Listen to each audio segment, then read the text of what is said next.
Hello बच्चों, कैसे हो आप लोग सभी। आई होप आप लोग अच्छे होंगे। तो मैं यूनुस आप सभी का वेलकम करता हूं अपने इस रैंकर्स मंत्रा चैनल पे। तो देखो, अभी अपन एक सीरीज मतलब स्टार्ट कर चुके हैं जहां पर जो भी 11th 12th या फिर जो भी मतलब एंट्रेंस एग्जाम की प्रिपरेशन कर रहे हो, चाहे नीट हो चाहे जेई हो, तो आप सभी के लिए, इवन अगर आप 9th या 10th क्लास में पढ़ रहे हो, तो आप लोगों के लिए भी एक स्पेशल जो फिजिक्स स्पेशल एक सीरीज अपन स्टार्ट कर चुके हैं, फॉर्मूला सीरीज, जहां पर अपन चैप्टर वाइज सभी फॉर्मूले को हम डिस्कस कर रहे हैं। तो इसी सीरीज के अंदर आज हम डिस्कस करने जा रहे हैं 11th क्लास का वेरी इंपॉर्टेंट टॉपिक, जहां पर बच्चे बहुत ज़्यादा प्रॉब्लम फेस करते हैं, जो कि चैप्टर है रिलेटिव मोशन इन 2D, या फिर ये कह सकते हो कि जो भी रेन से रिलेटेड जो प्रॉब्लम्स है, चाहे रेन अम्ब्रेला प्रॉब्लम हो, या फिर अपन बात करें इसके बाद में जो रिवर बोर्ड प्रॉब्लम हो, चाहे फिर अप स्ट्रीम हो चाहे डाउन स्ट्रीम हो, और इसी तरीके से जो रिवर क्रॉसिंग की जो प्रॉब्लम है कि जो रिवर क्रॉस करते हैं कुछ स्पेशल केसेस होते हैं, उन केस को हमको यहाँ पर डिस्कस करना होता है। तो इस लेक्चर के अंदर मैं यही सब कुछ डिस्कस करने वाला हूँ। यकीनन बच्चों, मैं गारंटी के साथ कह सकता हूँ, आप इस लेक्चर के साथ लास्ट तक बने रहना। इसके बाद आपका इस टॉपिक से तो कोई आपका क्वेश्चन गलत नहीं होगा। कोई भी न्यूमेरिकल है, बिल्कुल आप इनसे कर जाओगे। गिने चुने फॉर्मूले हैं, गिने चुने केस बनते हैं। बच्चे बहुत ही खामों का पता नहीं क्यों ही वो इसमें मतलब इतने कंफ्यूज रहते हैं। तो कोई बात नहीं, आज के बाद नहीं रहोगे। तो चलिए स्टार्ट करते हैं रेन अम्ब्रेला प्रॉब्लम। तो देखो, इसके अंदर क्या होता है, टू केसेस बनते हैं, जिसमें फर्स्ट केस ये होता है कि अगर कोई एक पर्सन है, कोई मैन है जो रेस्ट में है, और ऐसे में जो रेन है वो वर्टिकली डाउनवर्ड है। पर ध्यान रखना, ये जो वर्टिकली डाउनवर्ड है ना, ये तब है जब पर्सन किस में रेस्ट में, या फिर आप कह सकते हो ग्राउंड के रेस्ट में, क्योंकि जो ग्राउंड है वो भी किस में रेस्ट में। तो आप हम ये कह सकते हैं कि ये जो वेलोसिटी ऑफ रेन है, ये विथ रेस्पेक्ट टू ग्राउंड या विथ रेस्पेक्ट टू मैन कह सकते हो। ओके। अब देखो, नेक्स्ट अगर अपन यहाँ पर बात करें कि अगर ये पर्सन रेस्ट में ना रहे बल्कि वी एम वेलोसिटी के साथ मूव करना स्टार्ट हो जाए, तो इस केस में इसको अम्ब्रेला को किस तरीके से होल्ड करना पड़ेगा। तो देखो, अगर मैं अभी बात करूं, देखो इन इसी केस को देख लो। अगर मैं बात करता है कि जब वो रेस्ट में है, तो ये जो रेस्ट में है, जब ये मैन के रेस्ट में, इसकी रिलेटिव वेलोसिटी क्या होगी, तो मैं क्या लिखता कि relative velocity of rain with respect to man. याद रखिएगा कब, जब मैन रेस्ट में। तो इस केस में फॉर्मूला क्या बनता, V R minus V M. अगर मैं कह रहा हूं कि जो पर्सन है वो रेस्ट में, इट मीन ये वेलोसिटी क्या हो जाएगी, जीरो। तो यानी कि ये कह सकते हैं कि जो रेन की जो वेलोसिटी है ना, वही वेलोसिटी कैसी दिखाई दे रही होगी, उस मैन को दिखाई दे रही होगी। यानी कि मैन जब रुका हुआ, और ऑब्वियसली यार, जब मैं रुका हुआ हूँ और रुक के अगर मैं अगर रेन सीधी डाउनवर्ड फॉल कर रही है, मेरे पास वर्टिकल डाउनवर्ड फॉल कर रही है, तो मैं देखूंगा तो मुझे ऐसे ही लगेगी ना कि नीचे ही आ रही है। तो मैं अम्ब्रेला को भी उसी हिसाब से होल्ड करूंगा, बिल्कुल वर्टिकली अपवर्ड होल्ड करूंगा। लेकिन प्रॉब्लम कब क्रिएट हो जाती है कि जब वो पर्सन है ना, वो वी एम वेलोसिटी के साथ मूव करने लग जाता है, हॉरिजॉन्टली रन करने लगता है। तो अब इस केस में क्या होगा, तो जब वो पर्सन रेस्ट में नहीं है बल्कि वो मूव कर रहा है, तो इस केस में हम रिलेटिव वेलोसिटी निकालेंगे अगेन। तो रिलेटिव वेलोसिटी का फॉर्मूला क्या बनेगा, ये यहाँ पे मैं लिख चुका हूँ कि V R M is equal to V R minus V M. ऐसे तो निकालते हैं। रिलेटिव वेलोसिटी निकालने का तरीका होता है कि पहले जो वेलोसिटी है उसको जिसके रेस्पेक्ट में निकाल रहे हो उसमें माइनस कर दो। तो अब मुझे क्या करना है, V R minus V M निकालना है। तो देखो, वी आर तो डाउनवर्ड ही है, देखो velocity of rain with respect to ground, तो वो तो डाउनवर्ड है। अब मुझे नेगेटिव ऑफ वी एम चाहिए। तो देखो, पर्सन किस डायरेक्शन में जा रहा था, प्लस एक्स एक्सिस में जा रहा था, लेकिन हमको नेगेटिव चाहिए, तो मैं क्या करूंगा, इसकी डायरेक्शन अपोजिट करूंगा, ये माइनस वी एम बना दूंगा। तो फाइनली हमारे पास में टू वेक्टर बन के आए, जिसमें से एक वेक्टर तो ये है वर्टिकली डाउनवर्ड, एक वेक्टर ये है हॉरिजॉन्टली बैकवर्ड। तो अब हम क्या करते हैं, इसका रिजल्टेंट निकालते हैं। तो रिजल्टेंट जो आएगा इसके बीच में कहीं आएगा, ये बीच में कहीं आएगा, तो ये रिजल्टेंट आ गया हमारे लिए। तो अब देखो, तो ये जो रिजल्टेंट आया ना, इस रिजल्टेंट को हमको फाइंड करना है। तो मैं रिजल्टेंट को कैसे फाइंड कर सकता हूँ, तो रिजल्टेंट फाइंड करने का फॉर्मूला ये हो जाएगा कि V R M is equal, देखो याद है ना कि जब भी कोई टू वेक्टर परपेंडिकुलर होते हैं एक दूसरे के, तो उस केस में जो रिजल्टेंट होता है वो इंडिविजुअल के स्क्वायर का सम का रूट होता है। तो मैं यहाँ पर डायरेक्ट लिख दिया V R M is equal to V R का स्क्वायर प्लस वी एम का स्क्वायर। ओके। अब देखो, इट मीन्स ये हुआ कि ये जो वी आर एम है ना, यानी कि जो वेलोसिटी ऑफ रेन है विद रेस्पेक्ट टू मैन, यानी कि अब जब मैन जब देखेगा ना, जब वो रनिंग कर रहा है, जब पर्सन रनिंग करता हुआ जब वो रेन को देखेगा ना, तो उसको ऐसा नहीं लगेगा कि अब रेन वर्टिकली डाउनवर्ड फॉल कर रही है, बल्कि उसको ऐसा दिखाई देगा कि जिस सामने से किसी एंगल के साथ आ रही है। तो वो एंगल जो बन रहा है ना हॉरिजॉन्टल के वर्टिकल के साथ, वो थीटा एंगल बन रहा है बच्चों। अब ये थीटा एंगल हमें हमें कौन सा एंगल फाइंड करना है, हमें ये फाइंड करना है कि अम्ब्रेला किस एंगल के साथ होल्ड करेगा। तो देखो, इससे बचने के लिए अम्ब्रेला को कुछ ऐसे ही होल्ड करना पड़ेगा। ये हॉरिजॉन्टल के साथ कितना एंगल बनाएगा, तो देखो जो ये एंगल यहाँ पर है वही एंगल ये रहेगा, क्योंकि देखो यहाँ पर जेड शेप बन के आ रहा है, जेड शेप बन रहा है ना, देखो इस तरीके से, ये इस तरीके से जेड शेप बन रहा है। जो एंगल ये होगा वही एंगल ये होगा। तो इट मीन्स इसको क्या करना पड़ेगा, थीटा एंगल के साथ में अम्ब्रेला को होल्ड करना पड़ेगा। अब मुझे अगर ये थीटा निकालना, तो मैं थीटा कैसे निकाल सकता हूँ, तो यहाँ पर अपन टेन थीटा लगाएंगे।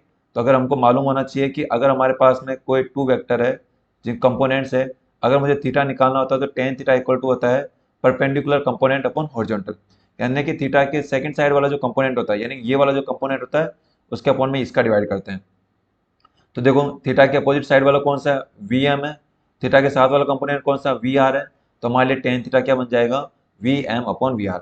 यानी कि सिंपली हमको ध्यान रखना है कि जब भी कोई पर्सन रेस्ट में हो और रिवर मतलब कि जो रेन है वर्टिकली डाउनवर्ड फॉल हो, तो उस केस में अगर एंगल होल्ड करने की बात की जाए तो हम याद रखेंगे tan theta is equal to V M plus sorry V M upon V R. अगर रिलेटिव वेलोसिटी का मैग्नीट्यूड फाइंड करने के लिए कहा जाए तो अपन डायरेक्ट फॉर्मूला यूज करेंगे। हमें जो है डायरेक्ट फॉर्मूला यूज करना है, और डायरेक्ट फॉर्मूला हम क्या यूज करेंगे कि under the root V R का स्क्वायर प्लस वी एम का स्क्वायर। चलो नेक्स्ट केस सेकंड, यहाँ पर देखो क्या कहा जाता है कि अगर ये हमको कहा जाए कि जो रेन है जब पर्सन रेस्ट में है, जब पर्सन रेस्ट में है तो उस समय जो रेन फॉल कर रही है ना, वो वर्टिकली डाउनवर्ड नहीं कर रही है बल्कि इनिशियली किसी एक एंगल के साथ फॉल कर रही है। कितने एंगल के साथ, मान लिया कि थीटा एंगल के साथ, जैसे कि यहाँ पे मेंशन है देखो। तो ये क्या हो गया, वेलोसिटी ऑफ रेन है, ध्यान रखना कब, जब पर्सन रेस्ट में, और ये थीटा एंगल फॉर्म कर रही है। अब हमें ये कहा जाता है कि बताओ, जब देखो जब मैं रुका हुआ हूँ तो रेन ऐसे इंक्लाइन आ रही है, ओब्लिकली आ रही है। अब ये कहा जा रहा है कि अब मैन क्या करने लगता है, मतलब रन करना स्टार्ट करता है, और वो इतनी स्पीड के साथ दौड़ता है कि उसकी जो वो जो रेन जो पहले इंक्लाइन थी ना, अब वो कैसे हो जाती है, वर्टिकली हो जाती है, मतलब बिल्कुल उसके हेड पर उस पर फॉल करती है। तो याद रखो कि जब कभी भी ऐसा केस बनता है कि इनिशियली किसी एंगल के साथ रेन फॉल कर रही है, और जैसे ही वो रन करता है तो अब वो रेन वर्टिकली उसके हेड पर फॉल हो रही है, तो इस केस में बताइए कि थीटा कितना होगा और रिलेटिव वेलोसिटी क्या होगी। तो देखो इसको कैसे निकालोगे, तो अगेन ऐसे ही ना कि relative velocity of rain with respect to man क्या होगी, V R minus V M, ऐसे तो फाइंड करेंगे।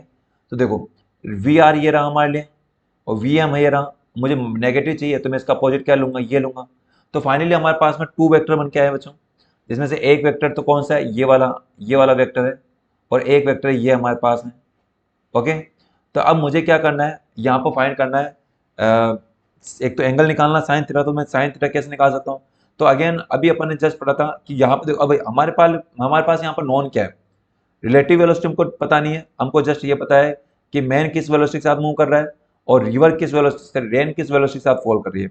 तो इन दो वेक्टर से अपन निकाल देंगे। तो देखो इसको कैसे सोल्व करोगे, तो ऐसे देखो, अगर मैं कह रहा हूं कि ये वी आर है और ये वी एम है, तो देखो अगर मैं कहता हूं कि ये एंगल अगर थीटा है और यहीं पर मैं ट्राइंगल बनाता हूं, तो ये एंगल भी क्या होगा, थीटा होगा।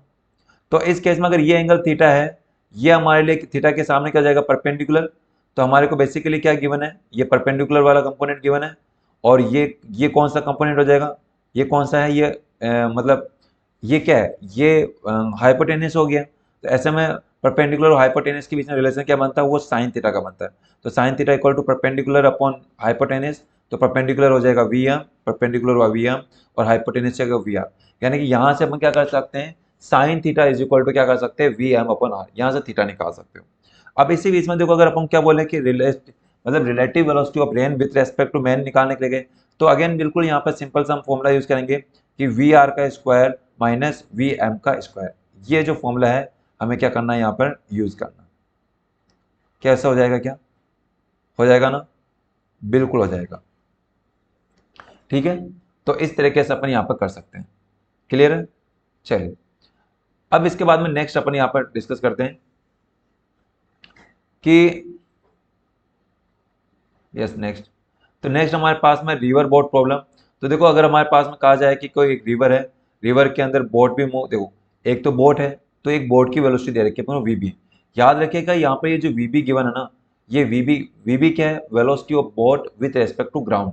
याद रखना जो वीबी है ये velocity of boat with respect to, याद रखिएगा विथ रेस्पेक्ट टू ये ग्राउंड है। इसका मतलब है कि ग्राउंड से देखता हुआ इंसान, ग्राउंड पे रुका हुआ इंसान जब इसको देखेगा, तो ये जो बोट की जो वेलोसिटी है ना वो वीबी है। या फिर ये कह सकते हो कि जब वाटर रुका हुआ है, जब स्टिल वाटर के अंदर जो वेलोसिटी है वो वी बी है। अब इसके बाद में कहता है कि जो रिवर की वेलोसिटी वो वी आर है। अब ये क्या करता है कि इस रिवर के साथ क्या करता है, वो अपनी वी बी वेलोसिटी के साथ मूव करना स्टार्ट करता है।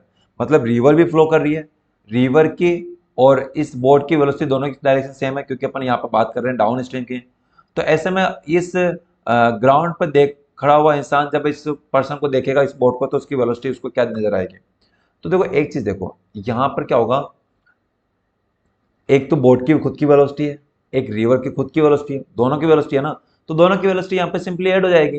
तो याद रखिएगा, यहाँ पर जो वेलोसिटी ऑफ बोट होगी विथ रेस्पेक्ट टू ग्राउंड होगी, यानी कि ग्राउंड पर खड़ा इंसान जब बोट को देखेगा, उसको जो वेलोसिटी दिखाई देगी वो हो जाएगी V P plus V R, क्योंकि दोनों की वेलोसिटी ऐड हो जाएगी। ओके। लेकिन वहीं अगर अपन अप स्ट्रीम की बात करते हैं ना, तो अप स्ट्रीम में क्या होगी, एक वैल्यू अपोजिट हो जाएगी। अगर मैं कहता हूँ कि रिवर उसी डायरेक्शन में चल रही है, पर जो वेलोसिटी ऑफ बोट है वो अपोजिट हो चुकी है, तो इस केस हमारे पास रिलेशन बन के आएगा, वो बन के आएगा V B minus V R. यानी एक को पॉजिटिव लेना है तो दूसरे को नेगेटिव ले लो। तो इस केस में क्या जाएगी, velocity of boat with respect to ground. अब देखो बच्चों, यहाँ पे एक और स्पेशल केस आता है, वेरी इंपॉर्टेंट है, रिवर क्रॉसिंग प्रॉब्लम। देखो रिवर क्रॉसिंग प्रॉब्लम कैसे करेंगे। तो इसका जनरल फॉर्मूला ये है कि भाई देखो, हमारे पास में रिवर दे रखी है जिसकी डेप्थ, मतलब जिसकी थिकनेस कितनी है, डी है, विड्थ कितनी है, डी है। अब यहाँ पर सपोज करते हैं कि कोई एक पर्सन वी एम वेलोसिटी के साथ मूव करना स्टार्ट करता है, लेकिन वो किस एंगल के साथ स्टार्ट करता है, थीटा एंगल के साथ करता है। थीटा जो एंगल है ये हॉरिजॉन्टल के साथ है, याद रखिएगा। ये जो थीटा एंगल है, ये थीटा एंगल हॉरिजॉन्टल के साथ, सॉरी वर्टिकल के साथ एंगल है। अब ये स्टार्ट कहाँ से करता है, ओ पॉइंट से स्टार्ट करता है। तो जब से ओ पॉइंट से इसको वर्क करना स्टार्ट करेगा, तो देखो क्या होगा, एक चीज का ध्यान रखना, ये जो वी एम है ना, ये वी एम क्या है, ये रिवर के रेस्पेक्ट में इसकी वेलोसिटी, यानी कि रिवर को देखते हुए जब चल रहा होगा ना, तो ये कैसे चल रहा होगा, थोड़ा इंक्लाइन चल रहा होगा, थोड़ा तिरछा चल रहा होगा। लेकिन यही चीज जब कोई ग्राउंड पे खड़ा इंसान, जब इसको देखेगा ना, तो वो इधर जाता हुआ नहीं दिखाई देगा। ऐसा नहीं कि वो इस तरफ जाता हुआ दिखाई देगा, बल्कि इसकी कुछ और ही डायरेक्शन में उसको जाता हुआ दिखाई देगा। यानी कि ग्राउंड में खड़ा खड़ा इंसान अगर इसको देखेगा ना, तो ऐसा लगेगा कि ये पर्सन कहाँ गया, इस तरफ जा रहा है, इस रोड पे जा रहा है। क्लियर है। क्योंकि एक्चुअल में होगा क्या कि दो पर्सन जा रहा है इधर, अब रिवर जा रही है इधर, तो क्या रिवर इसकी वेलोसिटी को अफेक्ट नहीं करेगी, बिल्कुल अफेक्ट करेगी। तो जो नेट वेलोसिटी आएगी, जो रिजल्टेंट वेलोसिटी आ रही होगी, वो ग्राउंड के रेस में कुछ और ही नजर आ रही होगी। तो अब हमें क्या करना है, रिवर को क्रॉस करना है। तो रिवर को क्रॉस करने के लिए देखो, दो क्वांटिटी अपन यहाँ पर फाइंड करते हैं। एक तो हमको फाइंड करना होता है टाइम टेकन, कि इस रिवर को क्रॉस करने में कितना टाइम लगेगा। तो देखो, क्रॉस करने के लिए जो टाइम निकालने का जो सिंपल सा फॉर्मूला होता है ना, वो होता है बच्चों डिस्टेंस अपॉन टाइम। तो कितनी डिस्टेंस इसको कवर करनी है, देखो अगर टाइम निकालना है, डिस्टेंस कवर करने की बात करें तो अपन क्या लेंगे, वर्टिकल कंपोनेंट ही कंसीडर करना पड़ेगा। तो हम बेसिकली क्या करते हैं, इस वी एम के कंपोनेंट लेते हैं, जिसमें एक कंपोनेंट बनता है वी एम कोस थीटा, और एक कंपोनेंट तो बनता है V M sine theta, theta के अपोजिट वाला वी एम साइन थीटा। अब देखो, जब ये रिवर से बिल्कुल स्ट्रेट चलना स्टार्ट करता है, इसको क्रॉस करना स्टार्ट करता है, तो टाइम निकालने के लिए कितना, मतलब इसको क्रॉस करने के लिए कितना टाइम लगेगा। तो एक तो चाहिए हमको डिस्टेंस, तो विड्थ कितनी, डी है, और किस वेलोसिटी के साथ मूव कर रहा है। तो देखो यहाँ पर ये वर्टिकल चल रहा है, तो हम जो कंपोनेंट लेंगे ना वेलोसिटी का, वो भी वर्टिकल लेंगे। तो वर्टिकल कंपोनेंट कितना है, तो वो है वी एम कॉस थीटा। तो याद रखिएगा, जब कभी भी रिवर को क्रॉस करने की बात आएगी, तो हम टाइम का फॉर्मूला कौन सा यूज करेंगे, D upon V M cos theta. अब देखो एक चीज देखो, क्या यहाँ पर इस पर्सन की कोई हॉरिजॉन्टल वेलोसिटी नहीं होगी क्या, बिल्कुल होगी। क्योंकि देखो यहाँ पर दो वेलोसिटी होगी, तो एक तो होगी रिवर की वेलोसिटी, जो इसको रिवर की डायरेक्शन में ले जाने की कोशिश करेगी। देखो, अगर पर्सन रेस्ट में होता, तो ये किस डायरेक्शन जाता, रिवर की डायरेक्शन जाता। पर पर्सन रेस्ट में नहीं है, बल्कि वो थोड़ा रिवर के अपोजिट डायरेक्शन में चल रहा है। तो उस केस में क्या होगा, यहाँ पर एक अपोजिट और कंपोनेंट मिलता है, जिसको बोलते हैं वी एम साइन थीटा। तो हॉरिजॉन्टल यहाँ पर दो कंपोनेंट बन के आए बच्चों, जिसमें से एक तो है वी आर आ गया, जो वेलोसिटी ऑफ रिवर है विथ रेस्पेक्ट टू ग्राउंड है, और एक आ गया velocity of man with respect to river हो गया, यानी वी एम साइन थीटा। तो अब फाइनली यहाँ पर टू कंपोनेंट बने, तो एक तो है इस तरफ वी आर, और एक तरफ है इस तरफ। तो इस केस इधर कितना है, वी एम साइन थीटा, और इस तरफ कितना वी आर। तो अगर मैं यहाँ पर अगर इसकी नेट वेलोसिटी निकालने की कोशिश करूँ, हॉरिजॉन्टल वेलोसिटी, तो क्या आएगी, अपन इसका डिफरेंस ले लेंगे।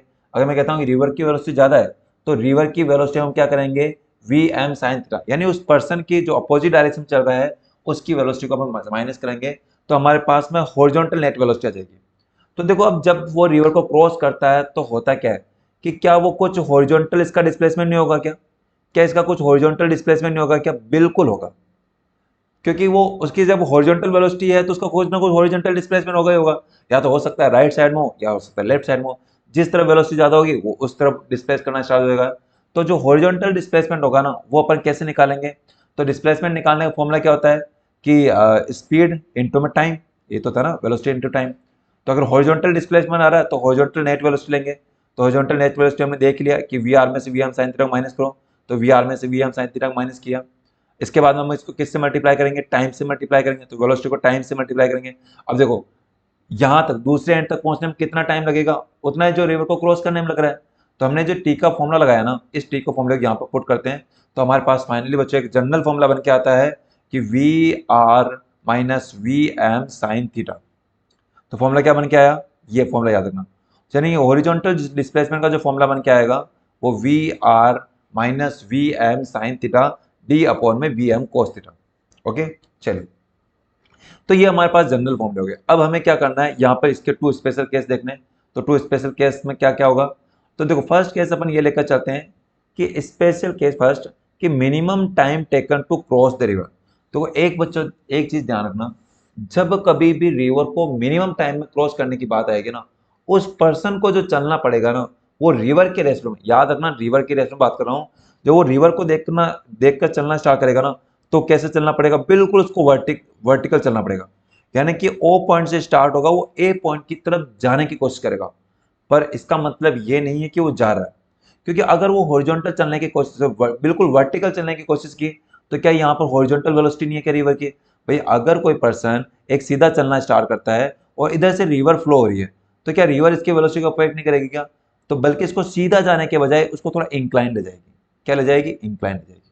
ओके, अब बात ये आती है कि सर ये सीधा ही चलना क्यों स्टार्ट करता है? क्योंकि देखो जो अपन ने जो यहाँ पर फॉर्मूला यूज किया ना टाइम का, तो टाइम का क्या फॉर्मूला ड्राइव हुआ? T is equal to D upon में वी एम कोस्टा। तो मुझे टी की वैल्यू चाहिए मिनिमम। टी की वैल्यू मिनिमम कब होगी? देखो डी तो विड्थ ऑफ रिवर है, इसको तो अपन चेंज नहीं कर सकते हैं। बात कर सकते हैं वी एम कोस्टा की। तो टी अगर मुझे मिनिमम चाहिए तो V M cos theta must be greater than, must be maximum. तो वी एम कोस्टा मैक्सिमम कैसे हो सकते हैं? तो देखो मैन की वेलोसिटी तो फिक्स है, इसको तो मैं कोई चेंज कर नहीं सकता हूँ, उसकी भी कैपेसिटी है उसमें तो तैरेगा। लेकिन कोस थीटा को मैं चेंज कर सकता हूँ। तो मुझे चाहिए कोस थीटा मैक्सिमम चाहिए। क्या चाहिए? Cos theta maximum. तो कोस थीटा मैक्सिमम वैल्यू क्या होती है? +1 होती है। ये भी कब होती है? जब एंगल कितना होता है? 90 डिग्री होता है। यानी कि जब वो पर्सन 90 डिग्री एंगल के साथ वो करना स्टार्ट करेगा, मतलब स्विम करना स्टार्ट करेगा, तो उस केस के अंदर अपन देखेंगे उसका टाइम मिनिमम आएगा। तो हम यहाँ पर क्या करते हैं? टाइम का फॉर्मूला यूज करते हैं, T minimum is equal to D upon में वी एम। ओके, अब इसके बाद में जब वो सीधा जा रहा होगा तो उस केस में क्या उसका हॉरिजॉन्टल डिस्प्लेसमेंट नहीं होगा? बिल्कुल होगा। क्योंकि देखो यहाँ पर फर्क है, क्योंकि ग्राउंड देखो रिवर में जो मूव कर रहा है ना उसको लगेगा कि वो कैसे जा रहा है? सीधा जाने की कोशिश कर रहा है। लेकिन जो ग्राउंड पर पर्सन खड़ा है, पर्सन जब इसको देखेगा ना उसको ऐसा लगेगा कि भाई सीधा नहीं जा रहा बल्कि थोड़ा इंक्लाइन जा रहा है। तो फाइनली कहाँ पॉइंट पे जाकर निकलता है? ये बी वाले पॉइंट पे निकल के बाहर आता है। ओके, तो इट मीन कुछ ना कुछ हॉरिजॉन्टल डिस्प्लेसमेंट होगा। तो अभी हॉरिजॉन्टल डिस्प्लेसमेंट यानी एक्स की वैल्यू में कैसे निकाल सकता हूँ? तो एक्स का फॉर्मूला क्या था? तो एक्स का फॉर्मूला ये रहा हमारे लिए कि V R minus V M sine theta upon में D upon V M cos theta. तो देखो ये जब सीधा सीधा जा रहा है, जब वर्टिकली जा रहा है, तो एंगल कितना बना यहाँ पे एंगल कितना बन के आएगा? 90 डिग्री एंगल पर वो करना स्टार्ट किया। तो हमें क्या करना है? जहां जहां थीटा आया वहां पर 90 डिग्री कर लो। तो फॉर्मूला क्या बनेगा देखो? तो फॉर्मूला बनेगा X is equal to V R, इसी फॉर्मूले में यूज कर रहा हूँ इस फॉर्मूले को। तो V R as it is रहेगा, V R as it is sine 90। अब साइन 90 की वैल्यू कितनी होगी? साइन 90 की वैल्यू तो देखो साइन 90 की वैल्यू होती है 1। भाई साइन 90 की वैल्यू 1 होती है ना, तो साइन 90 की वैल्यू रखेंगे अपन 1। एक मिनट एक मिनट एक मिनट एक मिनट एक मिनट, नहीं नहीं साइन 90 की वैल्यू नहीं, यहाँ पे एंगल 0 बनेगा। तो क्योंकि थीटा जो अपना आया था ना वो वर्टिकल के साथ एंगल था। थीटा किसके साथ एंगल था बच्चों? वर्टिकल के साथ एंगल था। तो थीटा यहाँ पर 90 नहीं होगा बल्कि क्या होगा? 0 डिग्री होगा। देखो ऐसा इसलिए, देखो ऐसा इसलिए, यहाँ पे देखो राइट साइड में, भाई ये रिवर पर्सन ऐसे चल रहा ना, हमने जो स्टार्टिंग जो केस लिया था उसका केस था पर्सन ऐसे चलना स्टार्ट कर रहा था, ये थीटा एंगल था। अगर मैं कहता हूँ कि हॉरिजॉन्टल जा रहा है, सॉरी वर्टिकली जा रहा है, वर्टिकली, तो इस केस में ये थीटा तो कितना हो जाएगा? 0 हो जाएगा ना, क्योंकि इसकी डायरेक्शन ऐसे हो जाएगी। तो थीटा कितना होगा? 0 होगा। तो हमें क्या करना है कि इस फॉर्मूले के अंदर थीटा की जगह 0 रखो, तो उस केस में हमारे लिए एक्स की वैल्यू फाइंड हो जाएगी। तो इस केस में देखो क्या होगा? ये वाली टर्म तो क्या बन जाएगी, जीरो बन जाएगी, क्योंकि साइन जीरो की वैल्यू क्या होती है, जीरो। तो हमारे पास में क्या बचेगा, वी आर बचेगा माइनस डी अपॉन में cos theta, V cos theta की वैल्यू वन बन जाएगी, क्योंकि थीटा जीरो है तो कोस थीटा की कोस जीरो की वैल्यू वन। तो हमारे पास में क्या आ जाएगा, V R multiply V M sine theta, तो ये जीरो बन गया तो बचा डी, तो ये डी और अपॉन में क्या आ जाएगा वी एम, कोस थीटा की वैल्यू से भी वन हो चुकी है। तो कुल मिलाकर हॉरिजॉन्टल जो डिस्प्लेसमेंट होगा वो क्या आ जाएगा, वी आर डी अपॉन में वी एम। बहुत सिंपल है। तो ध्यान रखिएगा, मिनिमम टाइम टेकन में जो दो ही फॉर्मूले याद रखने, टाइम का डी अपॉन वी एम और हॉरिजॉन्टल डिस्प्लेसमेंट का V R D upon V M. Okay, चलो एक लास्ट केस है, special case for shortest path, second है ना, shortest path to cross the river. River को क्रॉस करना है तो शॉर्टेस्ट पाथ क्या लेना पड़ेगा। देखो शॉर्टेस्ट पाथ का मतलब वो ये हुआ कि अगर वो ओ से चलना स्टार्ट करे तो कहाँ पे जाकर निकले, ए पे निकले। तो देखो इसको दो तरीके से पूछा जाता है, या तो ये कहेगा शॉर्टेस्ट पाथ, या कहेगा कि बैंक के जस्ट अपोजिट पॉइंट पे। तो जस्ट अपोजिट पॉइंट पे निकलने के लिए वो ऐसा तो है नहीं कि वो सीधा चलना स्टार्ट करेगा, क्योंकि अगर वो सीधा चलना स्टार्ट किया तो रिवर का फ्लो इसको तिरछा ले जाएगा, तो वो ए पॉइंट पे निकल ही नहीं सकता है। तो इस केस में वो क्या करने की कोशिश करता है, पहले ही क्या करता है, एक थीटा एंगल के साथ इंक्लाइन चलना स्टार्ट करता है। तो इस केस में क्या होगा, तो ये इसकी वी एम वेलोसिटी होगी, थीटा एंगल के साथ चलना स्टार्ट करता है, तो ये वाला कंपोनेंट कितना हो जाएगा, वी एम कोस थीटा, और ये वाला कंपोनेंट कितना हो जाएगा, V M sine theta. Okay, चलिए। तो देखो अब यहाँ पर अपन कैसे निकालेंगे, एक तो निकालना मिनिमम टाइम। तो मिनिमम टाइम निकालने के लिए फॉर्मूला अगेन वही हो जाएगा, डिस्टेंस। देखो इसकी विड्थ कितनी है, डिस्टेंस कितनी कवर करनी, डी। इसकी वेलोसिटी कितनी है, वी एम कोस थीटा। तो अगर मैं वर्टिकल वेलोसिटी लेंगे ना, तो अगर मैं डी में अगर वी एम कोस थीटा का माइनस कर डिवाइड कर दूं तो अपना टी आ जाएगा। अब इसके बाद में मुझे निकालना है, देखो एक और चीज़, हॉरिजॉन्टल डिस्प्लेसमेंट की बात करें तो तुम थोड़ा सा कॉमन सेंस लगो भैया। अगर मैं ये कहता हूँ कि वो इस ओ से चलना स्टार्ट करता है, कहाँ से चलना स्टार्ट करता है, ओ से चलना स्टार्ट करता है, और कहाँ पे पहुंचता है, इस ए पॉइंट पे पहुंचता है, तो क्या इसका कुछ हॉरिजॉन्टल डिस्प्लेसमेंट होगा क्या, क्या ये लेफ्ट साइड राइट साइड कुछ मूव किया क्या, बिल्कुल नहीं किया। तो जब ये हॉरिजॉन्टल डायरेक्शन में जब मूव ही नहीं कर रहा है तो हॉरिजॉन्टल वेलोसिटी क्या हो जाएगी, इसकी जीरो बनेगी ना। तो नेट जो हॉरिजॉन्टल वेलोसिटी बन के आएगी वो जीरो बन के आएगी। तो जीरो कैसे बनेगी, तो एक तरफ तो क्या है रिवर की वेलोसिटी जिसको मैं वी आर लिख रहा हूँ, दूसरी तरफ वेलोसिटी क्या, मैन की वेलोसिटी, मैन का ये वाला कंपोनेंट कितना, वी एम साइन थीटा। तो अगर ये दोनों इक्वल है, भाई दोनों का अगर हॉरिजॉन्टल नेट वेलोसिटी जीरो कब होगी, जब दोनों एक दूसरे के इक्वल एंड अपोजिट होंगे। तो मैं यहाँ पे क्या करता हूँ, वी आर और minus V M sine theta को इक्वल टू क्या करता हूँ, जीरो करता हूँ। तो हॉरिजॉन्टल वेलोसिटी जीरो होगी। तो अभी यहाँ पे क्या करो, V R minus V M को इधर भेजो तो प्लस का वी एम, और इसको तुम वैल्यू को इधर से उधर ट्रांसफर करोगे तो हमारे पास एक रिलेशन बन के आएगा, sine theta is equal to V R upon V M. तो V R upon V M, अब क्या कर सकते हो आप चाहो तो इस कोस थीटा को चेंज कर सकते हो, कोस थीटा की जगह लिख सकते हो one minus sine square theta का अंडर रूट, और साइन थीटा की जगह ये लिख देना V R upon V M. तो ये फॉर्मूला बन के आ जाएगा हमारे लिए। ठीक है, वैल्यू को कुछ अपन कैंसिल आउट करेंगे, एलसीएम ले रहे होंगे, तब जाकर हमारे पास ये रिलेशन बन के आएगा। तो फाइनली बच्चों ये आ गया हमारे पास shortest path to cross the river. तो ये हुआ प्रोजेक्टाइल मोशन। तो इस प्रोजेक्टाइल मोशन के अंदर ये सारी चीज़ हमको ध्यान रखनी है। इसके अंदर फॉर्मूले याद रखने, जो स्क्वायर रेक्टेंगल ब्रैकेट बना के रखें, सीधे इस बॉक्स को याद रख सकते हो, tan theta, V R M, ये रिलेटिव वेलोसिटी और रिवर क्रॉसिंग। तो ये हो गया हमारे पास में टोटल केसेस। तो आई होप बच्चों ये जो लेक्चर है आपको समझ में आया होगा, वीडियो इन्फॉर्मेटिव लगी होगी। अगर अच्छी लगी हो तो जरूर वीडियो को लाइक करें और अपने फ्रेंड के साथ में इसको शेयर करें। तो आज के लिए इतना ही करते हैं, बाकी मिलते हैं बच्चों नेक्स्ट वीडियो के अंदर।